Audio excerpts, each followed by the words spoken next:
आज हम करेंगे 9th क्लास का सिविक्स का लोकतांत्रिक राजनीति का सेकंड लेसन। किसी बुक में ये सेकंड है तो किसी में इसका नंबर 3rd दे रखा है। आप नाम ध्यान रखिएगा। लेसन का नाम है संविधान निर्माण। देखो, मैंने अब पिछले अध्याय में जो आपको बताया था लोकतंत्र के बारे में, उसमें बार बार संविधान शब्द का भी जिक्र हुआ था। उसी को लेके हम आगे बढ़ेंगे। लोकतंत्र क्या है? लोकतंत्र मैंने बताया था लोकतंत्र मतलब जनता का शासन। ऐसा तंत्र या ऐसी सरकार जहाँ पर जनता मुख्य धुरी होती है, केंद्र बिंदु होता है। ठीक है, कोई भी शासक अपनी मनमानी नहीं कर सकता। कुछ बुनियादी नियम होते हैं जिसका पालन जनता और सरकार दोनों को करना होता है। ये बुनियादी नियम क्या है? ये बुनियादी नियम लिखित में है और जिस किताब में ये लिखे गए हैं उसको हम नाम देते हैं संविधान। अगर हम संविधान की बात करें, जो इस लेसन का नाम है संविधान निर्माण, तो संविधान क्या है? कोई भी लोकतांत्रिक देश बिना संविधान के, सारे नहीं लेकिन ज़्यादातर देश जो होते हैं वो बिना संविधान के अपने कार्य को अच्छे ढंग से नहीं संपन्न कर सकते। क्योंकि संविधान क्या है? संविधान एक किताब है, उसमें हमने विभिन्न सारे नियम लिखे हुए, लेकिन वो नियम है कैसे? लिखित रूप में है। ठीक है, और उसी के अनुसार प्रत्येक देश अपना शासन चलाता है। अगर हम किसी को किसी काम करने के लिए बोलते हैं या किसी को किसी काम को ना करने के लिए बोलते हैं, उसको रोकते हैं, तो अगर हमारे बोलने से काम होना या रोकना संभव हो पाता तो हमें संविधान की आवश्यकता ही नहीं पड़ती। ठीक है, तो कोई भी चीज़ लिखित में कब होती है कि लिखित में अगर वो चीज़ होगी तो उस आदमी को उस चीज़ की, वो उससे बंधा होगा, उसको उस चीज़ के लिए हम बाध्य कर सकते हैं। सबकी अपनी सार्वजनिक सम्मति होगी कि भाई हमें इसके अनुसार ही अपना कार्य करना है। तो दोबारा फिर से बता देती हूँ, कोई भी जो शासक होता है वो अपनी मनमानी नहीं कर सकता, वो कुछ नियमों से बंधा होता है और शासक के साथ साथ जनता भी बंधी होती है। उन बुनियादी नियमों का जो समूह होता है जो लिखित रूप में है, उसी को हम संविधान कहते हैं। तो इस लेसन में हमने क्या देखा? इस लेसन में हम मेन मुख्य बिंदु क्या देखेंगे? सबसे पहले जिक्र आएगा दक्षिण अफ्रीका का, और जहाँ पर दक्षिण अफ्रीका आता है वहाँ रंग भेद का जिक्र नहीं हो, ऐसा हो ही नहीं सकता। तो फिर इसमें हम क्या पढ़ेंगे? दक्षिण अफ्रीका और दक्षिण अफ्रीका में जो रंगभेद की नीति थी उसके बारे में। फिर हमारा आता है नेल्सन मंडेला। दक्षिण अफ्रीका में जो सबसे प्रमुख नेता हुआ था जिसने रंगभेद के खिलाफ आवाज़ उठाई थी, उसका नाम था नेल्सन मंडेला। तो इनका योगदान हम पढ़ेंगे। फिर हम इसमें जानेंगे कि हमें संविधान की आवश्यकता क्यों है। इससे पहले हमने क्या पढ़ा? दक्षिण अफ्रीका में क्या हुआ था? रंगभेद आया था। रंगभेद का विरोध करने वाले नेता कौन थे? नेल्सन मंडेला थे। इनके साथ और बहुत सारी गतिविधियां जुड़ी हुई है। इन सब के होने के बाद क्या हुआ? संघर्ष होने के बाद जो भी सर्वसम्मति से जो फैसला लिया गया वो संविधान बनाने का लिया गया। तो हमें संविधान की आवश्यकता क्यों पड़ी वो करेंगे। फिर उसके बाद हम पढ़ेंगे संविधान बन गया, अब वो संविधान बनने के बाद काम क्या क्या करेगा, उसके कार्यों के बारे में चर्चा करेंगे। फिर हमारा आता है संविधान सभा। संविधान बनाया किसने? संविधान बनाती है संविधान सभा। उसमें क्या क्या होता है उसके बारे में चर्चा करेंगे। तो सबसे पहले मैं आपको बताना चाहूँगी दक्षिण अफ्रीका के बारे में। दक्षिण अफ्रीका में क्या था? जैसे हमारे देश को अंग्रेजों ने गुलाम बना रखा था और हमें हर तरीके के अधिकार से वंचित कर रखा था। हम अपने ही देश में गुलामों की तरह रह रहे थे। ना हमें नौकरी का अधिकार था, ना हमें वोट देने का अधिकार था, ना हमें शिक्षा का ही अधिकार था। कुल मिला के हमारी जो सत्ता थी, हमारी जो शासन चलाने की शक्ति थी, वो अंग्रेजी सरकार के पास थी। ठीक है, तो जैसे हमारे देश में हमारे ऊपर अत्याचार किया, तो उसके बाद क्या हुआ? जब ये चीज़ बढ़ती जाती है टाइम के साथ साथ, तो लोगों में क्या होता है? आक्रोश की भावना आती है, विरोध की भावना आती है। और इन सब का जो अगुवाई करता है, अगुवाई मतलब होता है नेतृत्व करना, कि भाई हमारे आगे कोई जा रहा है और उसके पीछे पीछे हम उसका समर्थन कर रहे हैं। तो हुआ क्या था उस टाइम जब हमारे ऊपर अत्याचार किया गया था? तो हमारे देश के बहुत सारे नेता जैसे महात्मा गांधी और वल्लभ भाई पटेल, सुभाष चंद्र बोस, भगत सिंह, जवाहरलाल नेहरू, अम्बेडकर, भीमराव अम्बेडकर जी, डॉक्टर राजेंद्र प्रसाद जी, इन्होंने सबने क्या किया था? इन्होंने बहुत सारे आंदोलन चलाए थे। जैसे महात्मा गांधी है, महात्मा गांधी ने भारत छोड़ो आंदोलन चलाया। ठीक है, सभी ने अवज्ञा आंदोलन चलाया। इनका मेन उद्देश्य क्या था? कि हम सरकार की नीतियों का विरोध कर रहे हैं कि भाई हमें अपना शासन स्वयं करने का अधिकार दिया जाए। हमारे देश में हमारी जो है हमारे अनुसार शासन चले, हमारे ऊपर कोई और अधिकार ना करे। इसीलिए हमने ये किया था। और लास्ट में हुआ क्या था? आखिर में क्या हुआ था? अंग्रेजी सरकार ने हिम्मत हार के हमारा शासन हमारे हाथ में दिया था। और फिर हमने क्या किया था? 15 अगस्त 1947 में जब हमें आज़ादी मिली थी, तो आज़ादी होने के बाद हमने सबसे पहले हमारे दिमाग में क्या आया कि भाई देश तो आज़ाद हो गया, अब इसका शासन कैसे चलाए, ठीक है, वो मैं आगे बाद में बताऊंगी। हम पहले आते हैं दक्षिण अफ्रीका के बारे में। दक्षिण अफ्रीका जो देश है, जब भी इसका जिक्र आता है तो उसमें हम रंग भेद की बात जरूर करते हैं। जो रंग भेद है, रंग भेद का मतलब होता है श्वेत और अश्वेत, गोरे और कालों के बीच में जो भेदभाव किया गया था, उसका जो शुरुआत है उसकी सबसे पहले दक्षिण अफ्रीका में की गई थी। वहाँ पे क्या था, जो गोरे लोग थे वो काले लोगों को मतलब निकृष्ट दृष्टि से देखते थे। होटलों में जाना या फिर कहीं घूमना फिरना या किसी सार्वजनिक स्थल का यूज़ करना, मतलब किसी भी तरीके का कोई अधिकार काले लोगों को नहीं था। उनको घृणा की दृष्टि से देखा जाता था। उनके रहने के घर भी बहुत बेकार, रहने के घर भी बहुत गंदे थे। तो कुल मिला के क्या था कि उन्हें हर तरीके से के अधिकार से वंचित किया गया था। गोरे लोग क्या करते थे, अपने आप को उत्कृष्ट मानते थे, उच्च श्रेणी का मानते थे, उनके साथ तिरस्कार की भावना रखते थे। तो हुआ क्या था, जैसे हमारे देश में बहुत सारे नेता इसका विरोध करने के लिए आगे आए थे, ऐसे ही इन लोगों का विरोध करने के लिए जो दक्षिण अफ्रीका है उसमें एक जो प्रमुख नेता जिन्होंने इसके खिलाफ आवाज़ उठाई थी वो थे ये नेल्सन मंडेला, ठीक है। इन्होंने क्या किया था, इन्होंने हड़ताल, धरने, बहुत सारे आंदोलन चलाए थे। क्यों चलाए थे, क्योंकि इनको रंग भेद की नीति का इन्होंने विरोध किया था कि भाई गलत है, रंग के आधार पर भेदभाव करना या विभिन्न प्रकार की सुविधाओं से वंचित करना गलत है। अब हुआ क्या, क्योंकि वहाँ पे हुकूमत किसकी थी, यूरोपीय सरकार थी, वहाँ पे गोरे लोगों की सरकार थी। तो उन्होंने क्या किया, नेल्सन मंडेला और इनके साथ इनके दोस्त भी थे, इनको क्या किया, रंग भेद का क्योंकि इन्होंने विरोध किया था, इस आरोप में इनको 28 साल तक दक्षिण अफ्रीका में एक जेल थी, रोबेन द्वीप नाम था उसका, बहुत ही भयावह, मतलब बहुत ही डरावनी जेल थी वो। उनको 28 साल तक वहाँ पर कैद रखा, ठीक है। उसके बाद क्या हुआ, जब ये जो विरोध, इनको जेल होने के बाद लोगों में आक्रोश की भावना आई, लोगों में भी जागृति उत्पन्न हुई और ये जो विरोध प्रदर्शन था इसने अपना बहुत भयानक रूप धारण कर लिया। व्यापक स्तर पर लोग इसका विरोध करने लगे यूरोपीय सरकार का। उसके बाद क्या हुआ, 26 अप्रैल 1994 की मध्य रात्रि को दक्षिण अफ्रीका गणराज्य का एक नया झंडा लहराया गया और यह दुनिया का एक नया लोकतांत्रिक देश बन गया। इस बात को ध्यान से देखने एक बार समझना। 26 अप्रैल 1994 को वो एक लोकतांत्रिक देश कैसे बना, उसने अपना झंडा कैसे लहराया, उसके लिए उसने पहले बहुत संघर्ष किया। मैंने आपको बताया, विरोध हुआ, हड़ताल हुए, धरने हुए, बहुत कुछ हुआ। अब जब मैंने अभी आपको बताया है कि लोगों का जो विरोध प्रदर्शन था वो बहुत बड़े लेवल पे होने लग गया। जब विरोध प्रदर्शन या जब सरकार का विरोध बहुत व्यापक स्तर पे होता है तो क्या होता है, सरकार हिम्मत हार गई, उसने अपने घुटने टेक दिए और लास्ट में एक सर्वसम्मति से फैसला लिया गया कि भाई अब सरकार किसके हाथ में आ गई, अश्वेत लोगों के हाथ में। लेकिन इस बात का ध्यान रखा गया कि जिस प्रकार गोरे लोगों ने काले लोगों के साथ पक्षपात किया था, रंग भेद की नीति अपनाई थी, तो इन्होंने क्या फैसला लिया कि अब जो हमारा देश बनेगा उसमें जो संविधान बनेगा, हम जो पिछली पुरानी कड़वाहट है उसको भूल जाएंगे और इस तरीके से संविधान का निर्माण करेंगे जिससे कि गोरे लोगों को भी अलगाव की भावना ना आए और काले लोगों को भी हितों का ध्यान रखा जाए। क्योंकि जो अश्वेत लोग थे वो बहुसंख्यक थे, ज़्यादा संख्या में थे, तो लोगों का यही मानना था कि जो बहुसंख्या में है उनको ज़्यादा अधिकार दिए जाए, ठीक है।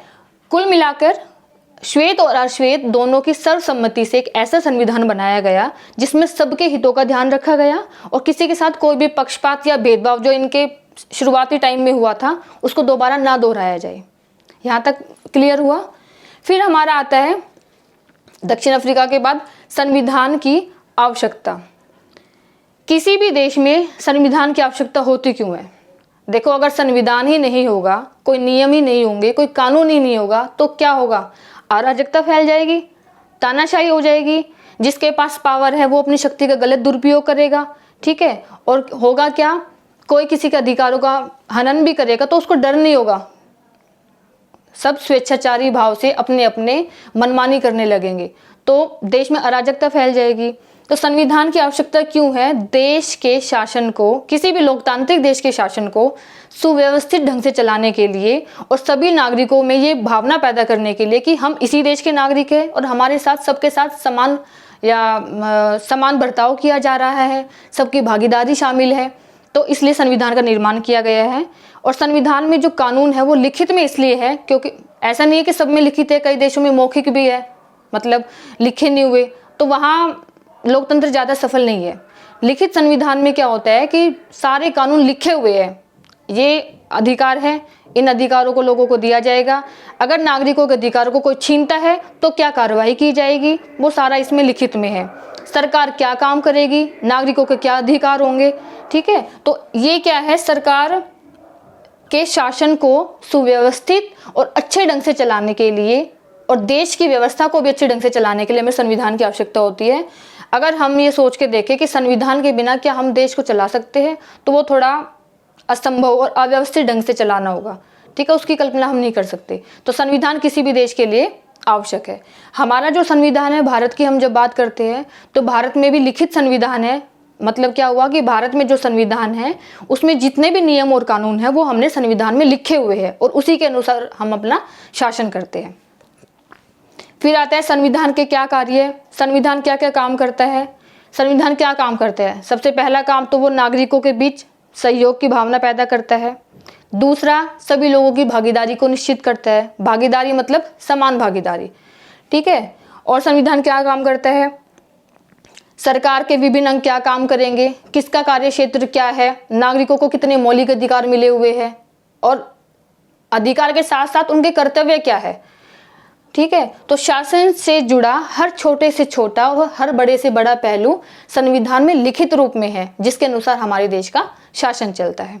दक्षिण अफ्रीका में जब रंगभेद की नीति का विरोध कर वहाँ पे लोकतांत्रिक शासन स्थापित हुआ और फिर उनका जब अपना संविधान बना, तो इसी देश से प्रेरणा लेके बहुत सारे देश ने क्या किया, अपने अपने देश में जो गुलाम थे उन्होंने, जिसने गुलाम बना रखा था, उसका विरोध करना शुरू कर दिया और अपने देश में लोकतांत्रिक शासन स्थापित किया। और इसी की तरह साथ में क्या किया, संविधान निर्माण का कार्य भी शुरू कर दिया। फिर हमारा इसके बाद आता है संविधान निर्माण। देखो, जब हम ये बात करते हैं, ये देखिए संविधान निर्माण, संविधान निर्माण का मतलब होता है संविधान को बनाना। तो जब भी किसी चीज़ का निर्माण किया जाता है, किसी को बनाया जाता है, संविधान को जब बनाया गया तो कौन बनाएगा, कोई एक आदमी तो बैठ के बनाएगा नहीं, उसके लिए पूरा ग्रुप चाहिए, सभा चाहिए।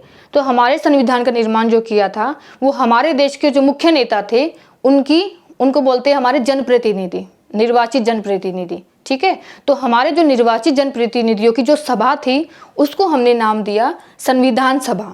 और इसका काम क्या था, इसका काम था कि संविधान का निर्माण करना। संविधान में क्या क्या शामिल होगा, कौन सी चीज़ महत्वपूर्ण है, किसको प्रमुखता दी जाएगी, मतलब जो संविधान के अंतर्गत जिन जिन बुनियादी नियमों का हमने समावेश किया वो संविधान सभा में जो हमारे चुने हुए जनप्रतिनिधि थे उनके द्वारा किया गया। फिर आता है हमारा संविधान सभा की जो पहली बैठक हुई थी वो दिसंबर 1946 में हुई थी। और भारतीय संविधान जो लिखने वाली सभा थी, संविधान सभा जो मैंने अभी बताया, उसमें शुरुआत में 299 सदस्य थे, 299।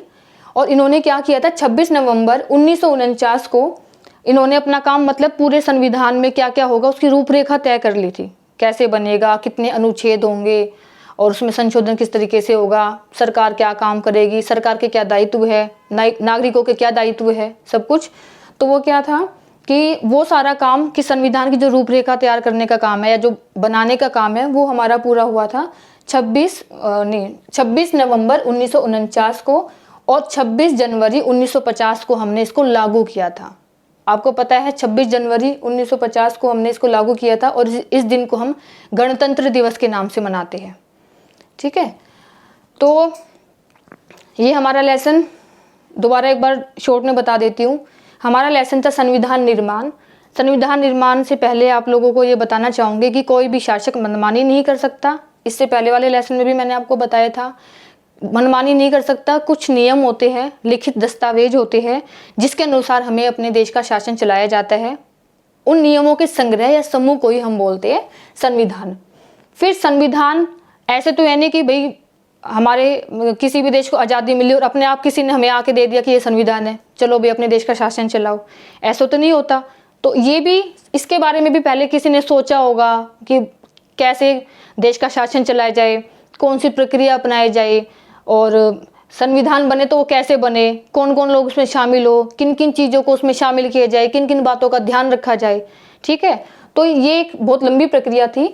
सबसे पहले जो संविधान की शुरुआत से संबंधित मुद्दा था वो दक्षिण अफ्रीका था। दक्षिण अफ्रीका में रंग भेद के बारे में मैंने आपको बताया। रंग भेद से क्या हुआ, रंग भेद जो थी एक तरीके से समाज की सबसे बड़ी बुराई के रूप में इसको देखा गया, क्योंकि किसी भी देश में रंग के आधार पर उनको किसी भी अधिकारों से वंचित करना बहुत बुरी चीज़ थी।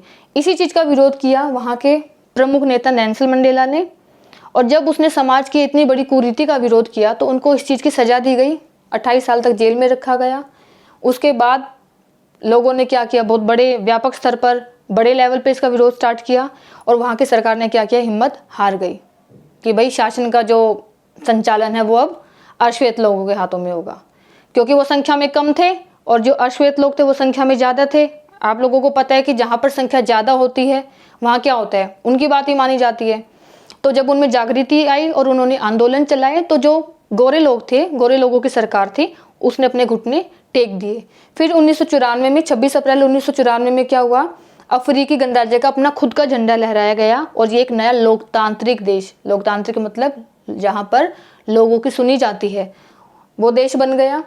और इसी टाइम पे क्या हुआ था, जो नेल्सन मंडेला थे उनको 28 साल बाद इस जेल से रिहा कर दिया गया था। फिर मैंने बताया आप लोगों को संविधान की आवश्यकता क्या होती है, वो क्या कार्य करता है, संविधान सभा क्या होती है, कौन कौन इसमें शामिल होता है। एक बात और जो मैं बताना मुझे ध्यान नहीं रहा, बता देती हूँ। देखो संविधान में एक संविधान संशोधन शब्द भी आता है। संविधान संशोधन का मतलब होता है संविधान में बदलाव करना। तो जब हमारे नेताओं ने संविधान बनाया था तो इस चीज़ को बिल्कुल मतलब बहुत ध्यान रखा गया कि जब भी आगे आने वाले टाइम में, क्योंकि उन्होंने संविधान बनाया 1950 में, तो उनको इस चीज़ का अंदाज़ा था कि जैसे जैसे टाइम आगे बढ़ेगा तो लोगों को इस संविधान में थोड़ी बहुत कमी दिखनी शुरू हो जाएगी, कमी तो दिखेगी।